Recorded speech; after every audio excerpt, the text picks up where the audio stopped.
So in terms of staying abreast of trends and also keeping fresh, because it's very easy to get stale in the design industry, I like going to conferences. So there's AG Ideas Conference in Melbourne, and Semi-Permanent is pretty much everywhere in Australia now.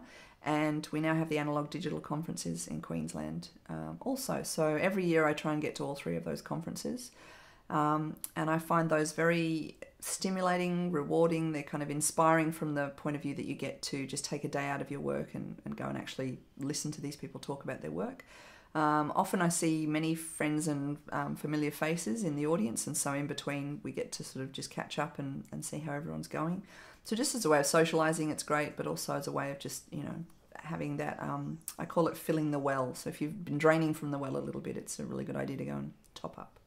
I also think that online websites and forums are a great way to connect with people and also to do some networking. So LinkedIn, for example, is really good for that because there's lots of groups and industry discussion. So you can choose to join groups that you feel are of interest to you, and you can engage in online discussion.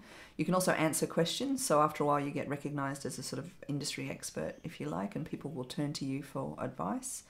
I also find Twitter very good for it. A lot of people don't understand Twitter, but I find it a way to just follow people that I know are industry leaders and I know are interested in the same things that I am. And so after a while, they become almost like my little research team. They go out and find things of interest and they share it with their Twitter followers. And if I'm one of those, I can see interesting links. And also, I've seen people now asking for opinions and engaging in discussion very publicly over Twitter, and people can see the responses from those industry professionals, which I think is really useful.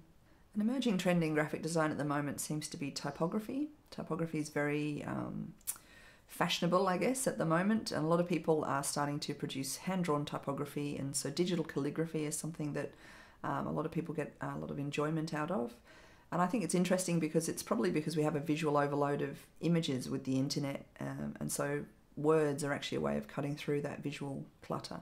And so a lot of people are finding, great craft enjoyment from actually hand-drawing typefaces, hand-drawing logos, and also learning sort of a fairly arcane craft of calligraphy, so learning how to use the pen nibs and actually construct letter forms. So that seems to be a very fashionable trend at the moment.